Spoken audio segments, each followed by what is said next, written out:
2027 में 355 Mohammadabad gonna say Shri अच्छे दीप उर्फ जे के आजाद जी इस मोहम्मदाबाद गोना की सरजमी पर जो आपका एक नया विधायक एक बात सुन लेना, बहुत जोर से जवाब देना, कोई ना बोले, सवाल सिर्फ मुसलमानों से है। अरे मेरे मुसलमान भाइयों, मुझे एक बात, पश्चिम से लेकर पूर्वांचल तक सियासी सरगर्मियां तेज हो गई हैं। बीजेपी जहां एक और लखनऊ में बैठकर सियासत कर रही है, तो वहीं बसपा और सपा जमीन पर अपने अपने एक्सपेरिमेंट कर रही हैं, क्योंकि भाजपा के सामने एक विकल्प बनना दोनों ही पार्टियों के लिए एक बड़ी चुनौती है। उत्तर प्रदेश में चुनाव नैरेटिव का होता है और बहुजन समाज पार्टी को सबसे बड़ा नुकसान ये होता है कि वो भाजपा के सामने अपने विकल्प का नैरेटिव नहीं बना पाती और मजबूरी में मुस्लिम वोटर को सपा के साथ जाना पड़ता है, जबकि बसपा के पास खराब से खराब समय में भी उसका 13 से 14% कोर वोटर हमेशा इंटैक्ट रहता है। पूर्वांचल से लेकर पश्चिम उत्तर प्रदेश तक बसपा जिस तरीके से टिकट अनाउंस कर रही है, जमीन पर एक्सपेरिमेंट ट्राई कर रही है, सपा उसको काउंटर करने के लिए मशक्कत कर रही है। बसपा अगर डाल डाल है तो सपा पात पात है। नमस्कार, मेरा नाम है गौरव पाल, आप देख रहे हैं गौरव का चश्मा। आज पूर्वांचल में मूसलाधार बारिश के बीच, आंधी और तूफान के बीच मोहम्मदाबाद गोहना सीट से बहुजन समाज पार्टी ने अपने प्रत्याशी जेके आजाद के नाम की घोषणा की। वहां पर मौसम और माहौल ऐसा बन गया, बारिश होती रही लेकिन कार्यकर्ता नहीं हिला, जिससे यह साफ पता लगता है कि 2027 के चुनाव को लेकर बसपा का कार्यकर्ता कितना मजबूत है, कितना मुस्तैद है। मैं बसपा के लोगों को वोटर नहीं मानता हूं, बसपा के सब वोटर उसके कार्यकर्ता होते हैं, क्योंकि पार्टी जो है वो मिशन मूवमेंट से चल रही है।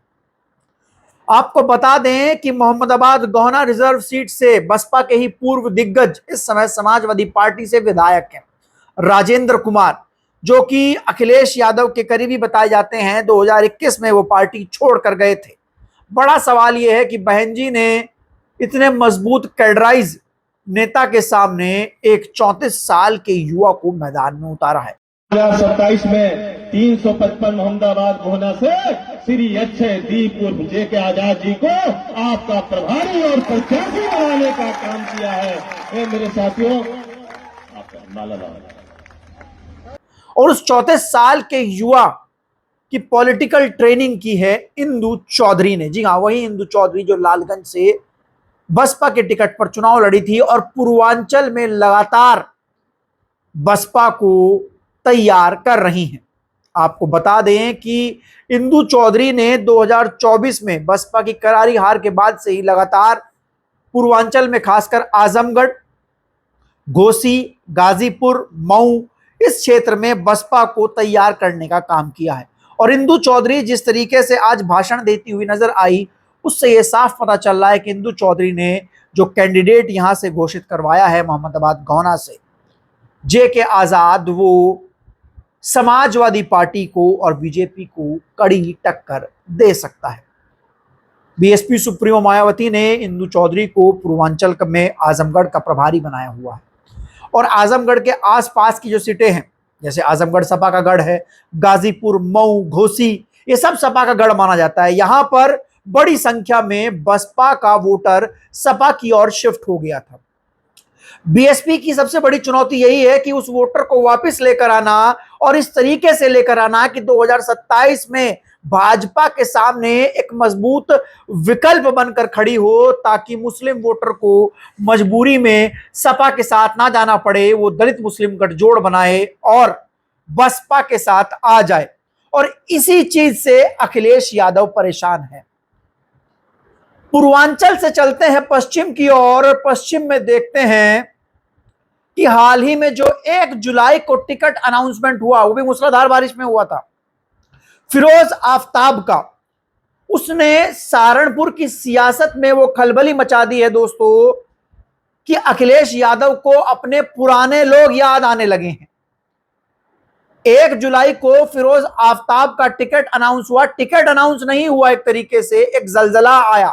एक बात सुन लेना, बहुत जोर से जवाब देना, कोई ना बोले सवाल सिर्फ मुसलमानों से है।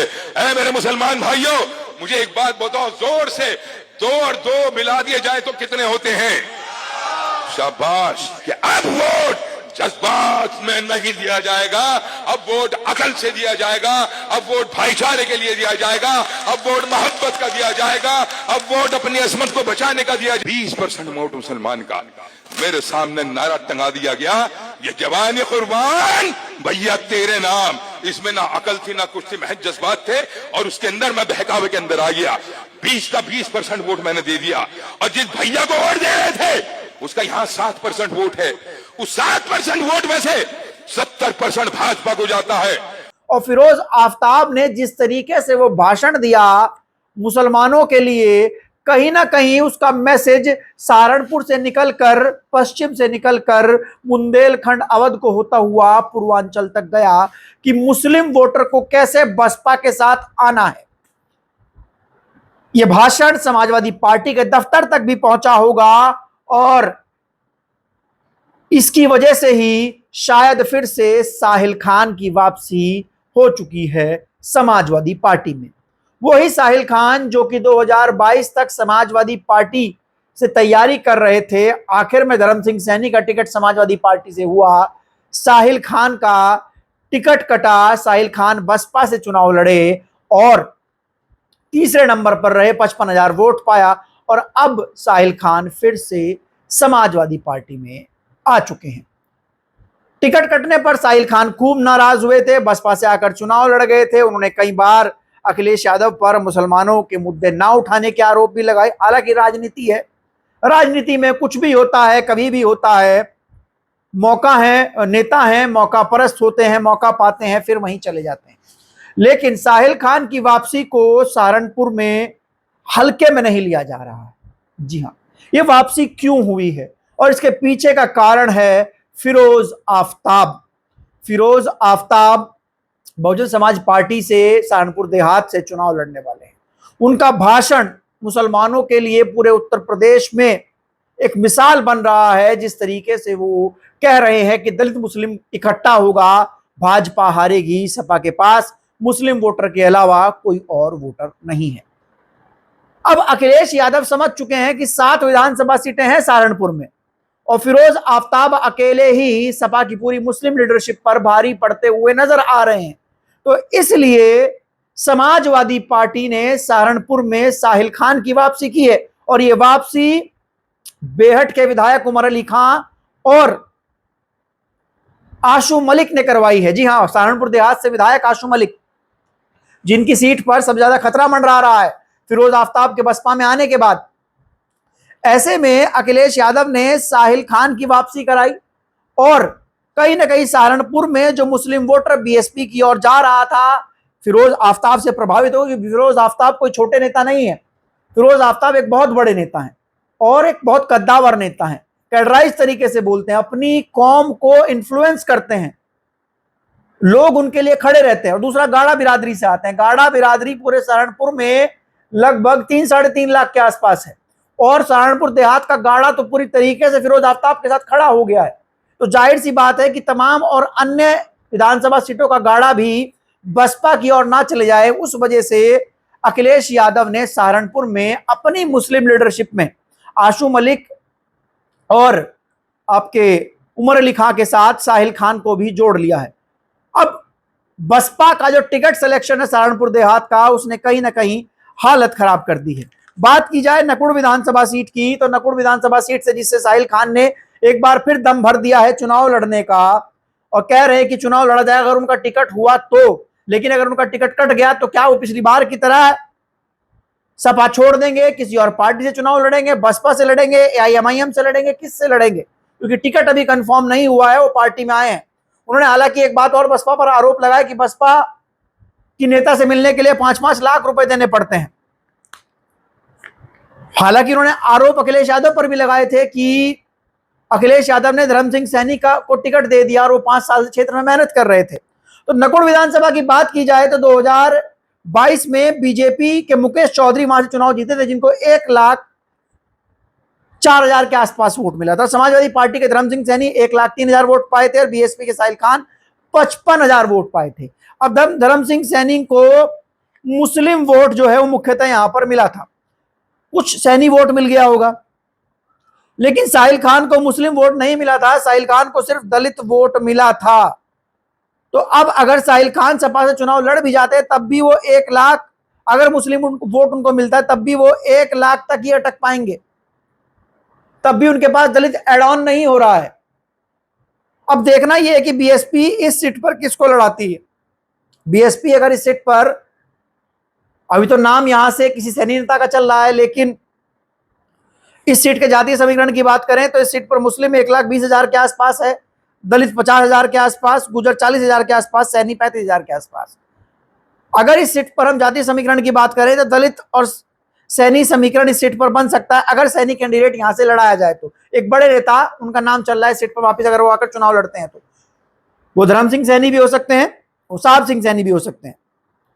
लेकिन जो मुस्लिम वोटर है उसको रोकने के लिए अखिलेश यादव कहीं ना कहीं लगातार एक्सपेरिमेंट कर रहे हैं, और बहुजन समाज पार्टी लगातार जिस तरीके से टिकट कर रही है, मोहम्मदाबाद गौना से टिकट हुआ, फिरोज आफ्ताब का टिकट हुआ, पूर्वांचल से कई टिकट हो चुके हैं, अयोध्या से कई टिकट हो चुके हैं, उससे साफ हो गया है कि बसपा को भाजपा को हराने के लिए सबसे पहले एक नैरेटिव सेट करना पड़ेगा कि वो भाजपा के खिलाफ इकलौती लड़ रही है, और उसके लिए उसको सपा को बीट करना पड़ेगा, और सपा को बीट भी कर रही है। सपा में खलबली भी मची है, जिस तरीके से बसपा के टिकट हो रहे हैं, कहीं ना कहीं सपा इस चीज से घबराई हुई है कि बसपा से दलित तो क्या छीनते, बसपा ही हमारा मुस्लिम छीन कर ले जा रही है।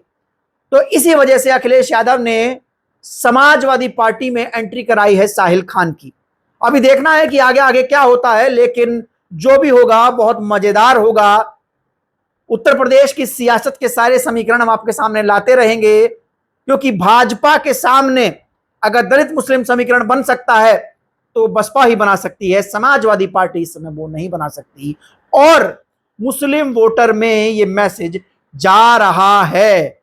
तो अभी भाजपा के सामने कौन बड़ा बाहुबली है, उसी की लड़ाई सपा और बसपा में चल रही है टिकट सिलेक्शन को लेकर। जिसका जितना बेहतरीन टिकट सिलेक्शन होगा वो भाजपा के सामने विकल्प बनेगा, और भाजपा के सामने अगर विकल्प बसपा बनती है तो बसपा फिर भाजपा के हारने के अच्छे खासे चांसेस हैं।